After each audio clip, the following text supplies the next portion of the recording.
Hi, everybody. I'm Laurie Voss, Head of Developer Relations at Arize AI.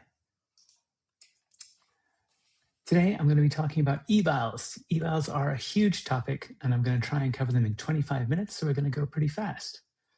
We'll start with what an eval is and why it's so hard to test agents. We'll cover the two ways to think about what an eval is for, capability evals and regression evals, and what separates a useful eval from one that just produces noise.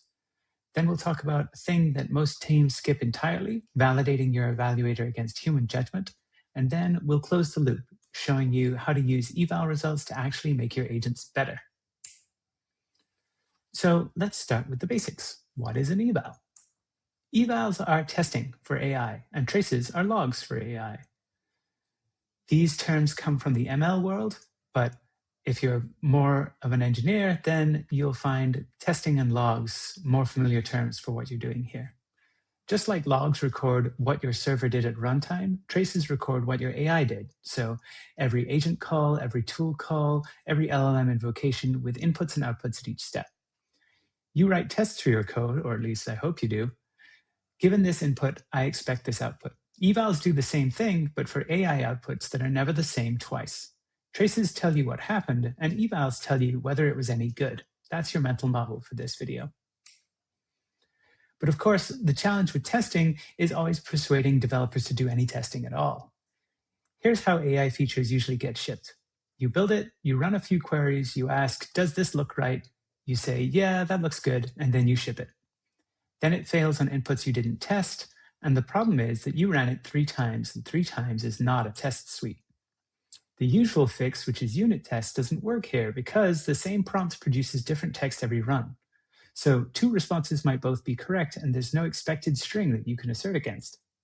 So teams fall back on human review. Watch it, looks fine, ship it. That doesn't scale, it doesn't catch regressions, and it doesn't work in CI. But vibes are not enough. You need evals.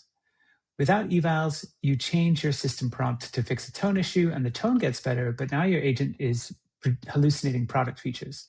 Without eval, you don't catch that until a user reports it. With a faithfulness eval, you'd have seen the spike before you shipped. Every prompt change potentially affects every kind of input that your users send. That's different from regular software where a code change is only going to affect a specific chunk of code that you're working on. A change to your prompt at the beginning can affect behavior that is only specified at the end of your prompt. So you can't manually test every combination. Without evals, you're playing whack-a-mole. Evals instead give you a number that you can track, compare, and act on.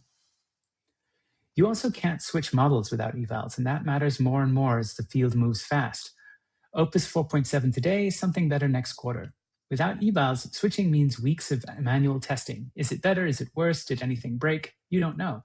With evals, you run your test suite and you know within hours. It's the difference between flying by feel and flying by instruments. There are 3 broad types of evals. Code evals are deterministic functions that you write yourself. They're pretty much the same as unit tests. They run in milliseconds, they cost nothing, and they give an immediate answer. Did the output parse as JSON? Is it the right length? Like unit tests, they can be brittle.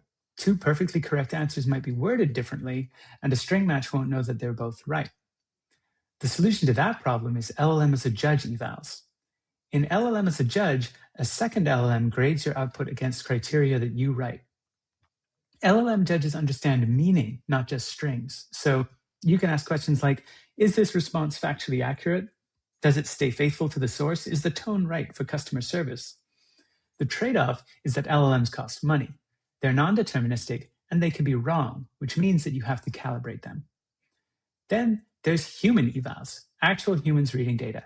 Humans are much more accurate, although they're still not perfect, but they are even slower and more expensive than LLM-as-a-judge tests. So when do you use which? Code evals are to be used when the answer is deterministic. Format, length, forbidden phrases, required fields, stuff like that. Use LLM judges when you need semantic understanding, correctness, faithfulness, tone. Use humans for failure modes you haven't seen before and for verifying your LLM judges. These aren't competing approaches. Most real systems are going to use all 3 at the same time. All of that's true of any LLM application, but agents make things harder in some specific ways that are worth calling out. Think of it as a ladder of complexity. A single LLM call is simple. You get input in, input, output out, and you grade the output. You have one point of non-determinism. But an agent chains LLM calls together, and each step can produce different output, and the next step depends on the last. An agent also adds tool selection. The model decides which tools to call and what arguments to pass. So now you're not just grading the output, you're grading those decisions. Did it pick the right tool? Did it pass the right arguments? Did it know when to stop? Multi-agent systems add even more complexity. Did the triage agent route correctly? Did the specialist handle the handoff gracefully? More determinism means more points of failure and more need for evals. And errors cascade. Your agent searches the web for Tesla data, say. The search returns results about Nikola Tesla. The agent doesn't know the difference. It reasons correctly about the wrong data and writes a confident, well-structured report about a 19th century inventor instead of the car company. The user sees a polished response and trusts it, and that's worse than an obvious failure. An obvious error gets caught, but a confident, well-formatted, wrong answer gets forwarded to your boss. There's a second way to categorize evals orthogonal to code versus judge. This is the most useful mental model I know for thinking about evals. This way is based on what they're for, capability evals versus regression evals. A capability eval asks, can my agent do this thing at all? You're testing a behavior you want the agent to have, but it might not have yet. Capability evals are expected to mostly fail, and that's the point. They give you a hill to climb. You write the eval and your agent scores 20%, you make a prompt change and your score climbs to 40%, and then you add some tool calls and your score rises to 60%. You're climbing a hill. A regression eval, on the other hand, asks, can my agent still do the stuff that it used to be able to do? These are expected to mostly pass. When one starts failing, something has broken. A capability eval that's now passing turns into a regression eval. That's the life cycle. You climb the hill, and once you're at the top, you put in safeguards to prevent falling back down. As your app matures, you accumulate more and more regression evals while writing new capability evals for the next thing that you're going after. This leads to a practice called eval-driven development, much like test-driven development. You write the capability eval before you build the feature. Say you want your agent to verify identity before processing a refund. Write the eval that checks for that first. Now you have a measurable definition of done. Then build until the eval passes. That's test-driven development for AI. This is how Claude Code evolved. Anthropic built capability evals at low pass rates and ratcheted them up as models improved. When a new model dropped, they ran the sweep and immediately knew which of their bets had paid off. So now we know what evals are for and what they are. Now, what makes a good eval? The first answer is one lots of people don't expect, which is that you have to read your data. Before you write a single evaluator, read a dozen traces end to end. Focus on the ones where something went wrong. What was the input? What was the output? What's actually broken? This sounds old-fashioned, but it's the highest leverage activity in agent development. Anthropic teams sit down and read transcripts regularly and have built a lot of tooling to make it easy for them to read agent transcripts. A trace tells you whether the agent made a real mistake or whether your eval rejected a perfectly valid solution. If you automate before you understand your failures, you'll measure what's easy to measure instead of what actually matters. You also need requirements first. You can't say it doesn't work if you haven't defined what works means. For a financial agent, a financial analysis agent, for instance, what does a good report look like? Does it reference the correct ticker? Does it include real recent data? Does it provide actionable recommendations? These requirements seem obvious when you write them down, but lots of teams don't do that. They ship and then react to complaints instead of defining the bar up front. And defining success isn't purely technical work. That's a very important point. Engineers shouldn't do it in isolation. They don't know what serves customers. They don't know what sales needs. They don't know what marketing needs. They don't know what compliance requires. This is cross-functional work, and you should get the whole company involved. When you find a failure, ask why it failed. The response was wrong is just a symptom. What specifically went wrong? Was it bad search results? Then that's a retrieval failure. Was it the right data but the wrong conclusion? Then that's a reasoning error. Was it a made-up stock price in your analysis agent? Then that's a hallucination. Did it answer outside its domain? That's a scope violation. Each root cause points to a different kind of fix. Then, once you've got your failures, count the instances of each kind of failure. Frequency times severity gives you priority. The most common failure isn't always the most important one to fix. If you've got a financial agent and it's giving you bad stock advice, then that's annoying. But if the bad stock advice also comes along with instructions on how to build a bomb, that's a 5-alarm fire, even if it happens once in 1,000 runs. Okay, so now you've read your data, you've categorized failures, you've defined success. Now you have to write the eval. Most of that work is writing the prompt for an LLM as a judge. Every judge prompt I've seen that works well has 5 distinct parts. First, you have to define the judge's role. Give it domain context. Tell it what kind of output it's grading and what that output is supposed to accomplish. The expert evaluator framing alone by itself is fluff. It doesn't really make that much difference. The domain context is what matters. The second part is explicit criteria, and this is where a lot of people underinvest. Don't say a good response, because that is an aspiration, not a criterion. It's then tempting to say something like be helpful and be accurate, which sounds reasonable, but that doesn't mean anything to an LLM. They don't know what being helpful and what being accurate mean in this context. List exactly what makes the output pass and list exactly what makes it fail. Specific criteria produce consistent judgments, while vague criteria produce coin flips. Third, you should present the data clearly. Use explicit labels and delimiters, and XML works great for this. Things like user query and agent response need clear boundaries to reduce the chance that the judge confuses the question with the answer. The fourth part is labeled examples, and this is the part people skip most often, and it's the part that improves quality the most. If you take one thing away from this talk, it's that you should be adding examples to your LLM as a judge. Criteria tell the judge what you mean in the abstract. Examples show it concretely. LLMs are okay at following instructions, but they're great at copying an example. Without examples, judges interpret your criteria differently on every run. With examples, they anchor on the pattern that you've showed them. And the final part is to constrain the output, make it binary. It's very tempting to create a judge that rates things from 1 to 10, but numeric scales force the judge to reason about magnitudes. And what is the difference between a 6 and a 7 on a scale of 1 to 10? It's inherently ambiguous. A human doesn't know, and so an LLM doesn't know either. If you genuinely need more nuance than a binary pass or fail, then add 3 categories, something like pass, partial, and fail. But start with binary. And one principle to grade by is to grade outcomes, not trajectories. There's a common instinct to check that the agent followed a specific sequence. Did it call tool A, then tool B, then tool C? Anthropic found this too rigid. Agents regularly find valid approaches that the eval designer didn't anticipate. If you grade the path, you punish creativity. Instead, grade what the agent produced. Did the output have the right information? Did the final state match what you wanted? So now you've built a judge, and it says some of your outputs are not actionable, for instance. But can you actually trust it? Teams sometimes skip this step, and it's where you can do the most damage. Here's the mental model. Your judge is a classifier. It takes, for example, a financial report and makes a prediction.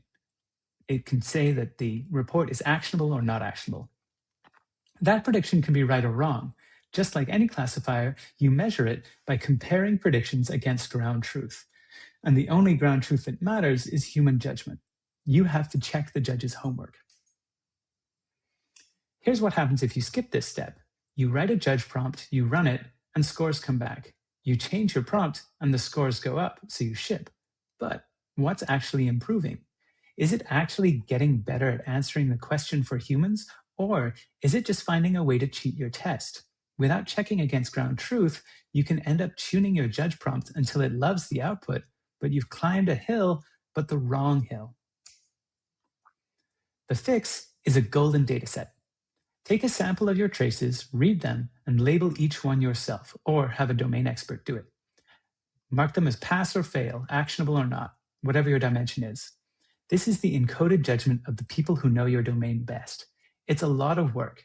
You have to read every output and apply a label, but you don't need thousands of examples like you would if you were training an LLM. 50 is plenty to start with. You're not training a model on this set, you're just using it to check your evaluator. When you label, do the same thing that you asked the LLM to do. So give yourself concrete criteria and stick to them. Don't say this was good and this was bad, be specific. Give yourself examples. Eliminate ambiguity before fatigue eliminates it for you. Human annotators miss up to 50% of defects from fatigue alone. Now you can run your judge on your golden set and measure it like a classifier. There's two technical terms we use to measure how a judge is working. One is precision. When the judge says fail, was it really a failure? And the second is recall. Of all the real failures, how many did the judge catch? For most evals, you're probably going to want to prioritize recall, because these two measurements are at odds with each other. A false positive just means that you have to review something that's fine, but a missed failure means a bad output reaches your users. So you want to minimize missed failures. LLM judges also have some common pitfalls. One is length bias. Longer responses tend to score higher even when the extra length is filler. LLMs prefer verbosity. Another is self-preference. If you use the same model to generate your answers and to judge your answers, it's going to rate its own output higher. The last one is why you should use a different model for your judge, ideally a more capable one, or even a different provider entirely. So if you're writing an agent powered by Claude, get it judged by GPT or vice versa. One principle from Anthropic's eval teams to leave you with is that failures should seem fair. When a task fails, it should be clear what the agent got wrong and why. If you look at a failing trace and think, that answer looks fine to me, the problem is probably the eval, not the agent. That's the whole point of validating your judge. So when it fails something, you can trust the signal enough to act on it. So now we've talked about what evals are, what makes them good, and how to validate them. Now, how do you actually use them to make your agents better? So you found some failures, you've read some explanations, you know what to improve, you changed the prompt, and then what? How do you know that the fix actually worked? How do you know it didn't break something else? If you just run the agent again on a couple of examples and eyeball it, then you're back to vibes. The first move is to save your failures as a dataset. This is a curated set of test cases pulled from real traces. Filter to the ones that failed your eval and save that set. Now you have a fixed benchmark you can rerun after every change, and it's faster than rerunning it against every single example. This is a regression test set. Critically, you should also save your passing traces too and measure them occasionally. Otherwise, you can only measure whether failures improved. You can't detect regressions where things that were working got worse. With your datasets in hand, you can now run experiments. An experiment takes three things: a dataset, a task, and an evaluator. Your task could be run my whole agent, or it could be any part of what your agent is doing, like a specific tool call that you want to perfect. You run your evals against the same inputs, knowing that the only thing you've changed is your agent. Any difference in scores is attributable to your change. For directional signal on what to improve, a dataset with between 12 and 20 examples is fine. If you're making shipping decisions, aim for something more like 200 to 400. When you're running evals, every change you make should map to a finding from the evals. We're not guessing. The amazing thing about LLM evals is that they don't just say whether you passed or failed. They come with an explanation written by the LLM. The eval explanation will say something like, it lacks specific recommendations for our financial bot, or so then we can include explicit buy, sell, hold instructions. If the eval said it presents risks without evidence, we can add identify concrete risks with supporting data. This is data-driven prompt engineering, not vibes-driven prompt engineering, and it's why error analysis matters. If you'd skipped looking at the data and plugged in a generic correctness evaluator, you'd never have learned that actionability was the real problem. You'd be tuning correctness and wondering why nothing is really improving. When you decide what to change, Not all changes are equal. There's an impact hierarchy. Data quality fixes are the highest impact. If your agent is searching the wrong sources or your knowledge base is stale, no amount of prompt engineering will help. So fix the data first. Prompting comes next. Few-shot examples, explicit instructions, constraints on what the agent should and shouldn't do. The highest ROA change comes once your data is clean. Model selection comes third. Sometimes a more capable model solves problems that prompting can't, but it costs more. And hyperparameter tuning, things like temperature, top P, all of that stuff, is almost always lowest impact. It's the last thing to try, not the first. Once this is in place, you have a flywheel. Log everything, sample from production, review ambiguous cases, add expert judgments to your eval suite, update prompts or tools or models, and repeat. Each iteration compounds. Today's production failure is tomorrow's test case. Today's capability eval is next month's regression eval. And here's the part most teams miss. This data becomes a competitive moat. Nobody else has your specific failure modes, your specific user population, your specific quality criteria. That knowledge lives in your eval suite. And you don't have to do all of this at once. Start by reading your traces. 15 minutes of reading real outputs will teach you more about your application than an hour of building dashboards. Then write one code eval, a format check, a length check, then one built-in LLM eval for the thing that matters most. Run them, look at the results, see what patterns emerge, and build from there. The last thing to mention is that evals are infrastructure. Some teams build them at the start, others bolt them on once lack of evals becomes a bottleneck to improvement. Either way is fine. The important thing is to treat evals as a core part of your system. They should be routine as unit tests are in regular software. The value compounds, but only if you keep investing. The first time a regression shows up in your eval suite before it reaches your users, you'll understand why this is worth doing. That's the whole game. Don't hope for great. Specify it, measure it, improve towards it. Stop vibe testing your agents, ship them with real evals. So now I've told you all about evals and why they're useful and how to do them, I can finally explain a little bit about Arize. We provide software that collects trace data for you and makes it simple to set up these evals. We have Phoenix, which is free and open source, and Arize AI, which is our enterprise product. If I've convinced you that you should be building evals, check us out. And if all of this has been interesting to you, then you may also be interested in our conference. It's in exactly 1 month on June 4th, and it's in San Francisco. We'll have a ton of amazing speakers speaking on all things observability and evals. It'll be a fun time, and you should come. You can get tickets for just $50 using the code that's on the screen now. Thank you for your time and attention. If you'd like to follow up, I am seldo.com on Blue Sky. See ya.